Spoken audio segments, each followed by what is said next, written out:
Saudi അറേബ്യയിലെ ചില ഭാഗങ്ങളിൽ താമസിക്കുന്ന ആളുകൾക്ക് ഇന്ന് സൈറൺ മുഴങ്ങുന്നതിന്റെ സൗണ്ട് കേട്ടിട്ടുണ്ടാകും.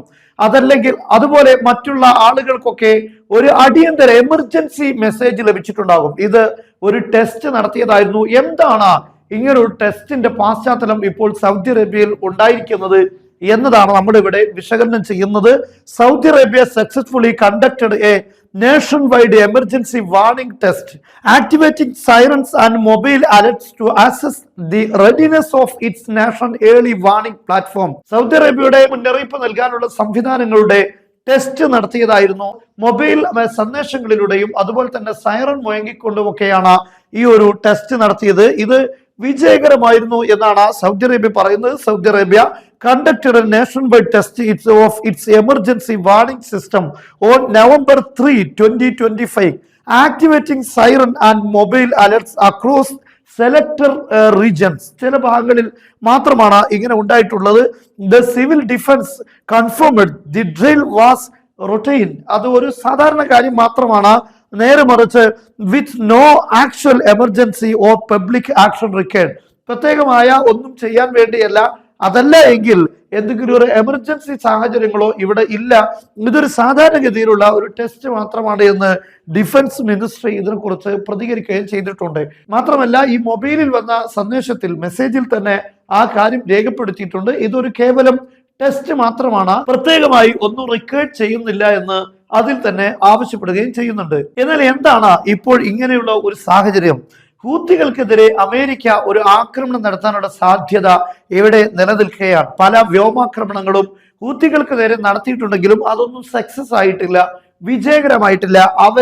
അവരുടെ ആയുധ ശേഖരങ്ങളോ അല്ലെങ്കിൽ സൈനിക ശക്തിയോ തകർക്കാൻ കഴിഞ്ഞിട്ടില്ല. എന്നാൽ അതിമാരകമായ ആയുധങ്ങൾ ഹൂത്തികൾ ഇപ്പോഴും അവരുടെ രഹസ്യ കേന്ദ്രങ്ങളിൽ ഒളിപ്പിച്ചു വെച്ചിട്ടുണ്ട് എന്ന് അമേരിക്കയും ഇസ്രയേലും മനസ്സിലാക്കുന്നു. എന്നാൽ ഈ ഹൂത്തികൾക്കെതിരെ ഒരു കരമാർഗത്തിലുള്ള യുദ്ധത്തിന്റെ സാധ്യത നിലനിൽക്കുകയാണ്. അങ്ങനെയുള്ള ഒരു യുദ്ധം നടക്കുകയാണെങ്കിൽ അത് സൗദി അറേബ്യയുടെ ഗ്രൗണ്ടിൽ നിന്നായിരിക്കും ഒരുപക്ഷെ അത് ഉണ്ടാവുക. അതല്ലെങ്കിൽ അതിന്റെ സപ്ലൈ ലൈനെങ്കിലും സൗദി അറേബ്യ വഴിയായിരിക്കും സംഭവിക്കുക. അതുകൊണ്ട് തന്നെ ഏത് ഘട്ടത്തിലുമുള്ള തിരിച്ചടി ഹൂത്തികൾ ഇന്ന് സൗദി അറേബ്യയിലേക്ക് ഉണ്ടാകാനുള്ള സാധ്യതയുണ്ട്. ഈ കാര്യം നെതന്യാഹു കഴിഞ്ഞ ദിവസം സൂചിപ്പിച്ചിട്ടുണ്ട്. ഞാൻ എന്റെ കഴിഞ്ഞ വീഡിയോയിൽ അത് പരാമർശിച്ചിട്ടുണ്ട്. ഹൂത്തികളുടെ വലിയ ഭീഷണിയാണ് ഇസ്രയേലിന് ഉണ്ടാക്കിക്കൊണ്ടിരിക്കുന്നത്. അടിയന്തരമായ അനിവാര്യമായ നടപടി ഞങ്ങൾ അവർക്കെതിരെ സ്വീകരിക്കും എന്ന് തന്നെ നെതന്യാഹു കഴിഞ്ഞ ദിവസം പ്രസ്താവനയിൽ പറഞ്ഞിട്ടുണ്ട്.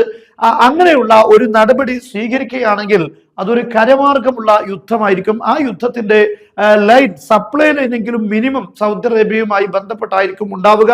അതോടൊപ്പം ചേർത്ത് പറയേണ്ട കാര്യം, ഹൂത്തികളിൽ നിന്ന് ഈ ഒരു 4-5 ദിവസത്തിനിടയിൽ ശക്തമായ മുന്നറിയിപ്പ് സൗദി അറേബ്യക്ക് എതിരെ ഉണ്ടായിട്ടുണ്ട്. ഹൂത്തികളുടെ നേതാക്കളിൽ നിന്ന് തന്നെ ഇത്തരത്തിലുള്ള സന്ദേശങ്ങൾ വന്നു കഴിഞ്ഞു. സൗദി അറേബ്യ ഒരിക്കലും ഇത്തരത്തിലുള്ള ഒരു കാര്യത്തിന് മുതിരരുത്, അത് ശക്തമായി തിരിച്ചടിക്കുക. സൗദി അറേബ്യയുടെ സാമ്പത്തികപരമായിട്ടും അതുപോലെ തന്നെ സൈനിക സംവിധാനങ്ങൾ, അവരുടെ ഓയിൽ റിഫൈനറികൾ, ഇതിനെയെല്ലാം അത് ബാധിക്കും. അതുകൊണ്ട് അത്തരം ഒരു കാര്യത്തിന് പിന്തുണ നൽകരുത് എന്ന വാർണിംഗ് അവർ നൽകിയിട്ടുണ്ട്. അതുകൊണ്ട് തന്നെ ഹൂത്തികളിൽ നിന്നുള്ള റിട്ടാലിയേഷൻ തിരിച്ചടികൾ അത് സൗദി അറേബ്യക്ക് നേരെ ഉണ്ടാകാനുള്ള സാധ്യതയുണ്ട്.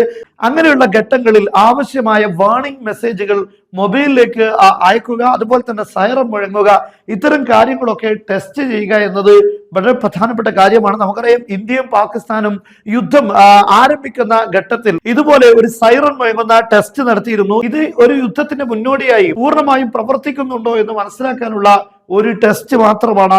എന്നാൽ ഹൂത്തികൾക്കെതിരെ ഇങ്ങനെ ഒരു സൈനിക നീക്കമുണ്ടായാൽ സൗദി അറേബ്യക്കെതിരെ തിരിച്ചടി വരികയാണെങ്കിൽ നമുക്കറിയാം, ഇസ്രയേലിന് നേരെ ഇറാന്റെ മിസൈൽ ആക്രമണം ഉണ്ടാകുമ്പോൾ ഇസ്രയേലിലുള്ള ജനങ്ങളെ രക്ഷിച്ചതിൽ പ്രധാനമായും വഹിച്ച പങ്ക് ഈ സൈറൺ മുഴങ്ങുന്നതിനായിരുന്നു. സൈറനിലേറെ പ്രധാനപ്പെട്ടതായിരുന്നു അവർക്ക് നൽകിയ മെസ്സേജ് സന്ദേശങ്ങൾ. കാരണം ഇറാനിൽ നിന്നും ഒരു മിസൈൽ പുറപ്പെടുന്ന ഘട്ടത്തിൽ തന്നെ ആ മിസൈൽ ഐഡന്റിഫൈ ചെയ്യുകയും സൈറൺ മുഴങ്ങുന്നത് ഒരുപക്ഷെ ഈ ഒരു രാഷ്ട്രത്തിന്റെ ടെറിറ്ററിയിൽ എത്തിയതിനു ശേഷമാണ് റഡാറുകൾക്ക് അതിനെക്കുറിച്ചുള്ള വിവരം ലഭിക്കുന്നത്. അതിനുശേഷമാണ് സൈറൺ മുഴങ്ങുക. എന്നാൽ അവിടെ പൂർണ്ണ സുരക്ഷ ഉറപ്പുവരുത്താൻ ആളുകൾക്ക് കൂടുതൽ സമയം ലഭിച്ചുകൊള്ളണമെന്നില്ല. അതുകൊണ്ട് ഇറാനിൽ നിന്ന് പുറപ്പെടുന്ന ഭാഗത്ത് പല രാഷ്ട്രങ്ങളിലായി ഇതിനെ നിരീക്ഷിക്കാനുള്ള സംവിധാനം ഏർപ്പെടുത്തുകയും ഉടനെ വിവരം കൈമാറുകയും ഇത് മെസ്സേജുകളായി ഏത് ഭാഗത്തേക്കാണ് മിസൈൽ വരുന്നത് എന്നുള്ള സന്ദേശങ്ങൾ ആളുകൾക്ക് നൽകുകയും ചെയ്തു. ചില അടിയന്തര സാഹചര്യങ്ങൾ നേരിടാനുള്ള മുന്നറിയിപ്പ് നൽകി. ആ അടിസ്ഥാനത്തിൽ അവർ ആ മുന്നറിയിപ്പ് അനുസരിച്ച് പ്രവർത്തിക്കുമ്പോൾ ഒരുപാട് ആളുകൾക്ക് രക്ഷപ്പെടാനുള്ള സാഹചര്യം ഉണ്ടായിട്ടുണ്ട്. എന്നാൽ അത്തരത്തിലുള്ള ഒരു നീക്കത്തിന്റെ മുന്നോടിയായിട്ടാണ് ഈ ടെസ്റ്റ് നടന്നിരിക്കുന്നത് എന്ന് നമ്മളിപ്പോൾ സംശയിക്കേണ്ടിയിരിക്കുകയാണ്.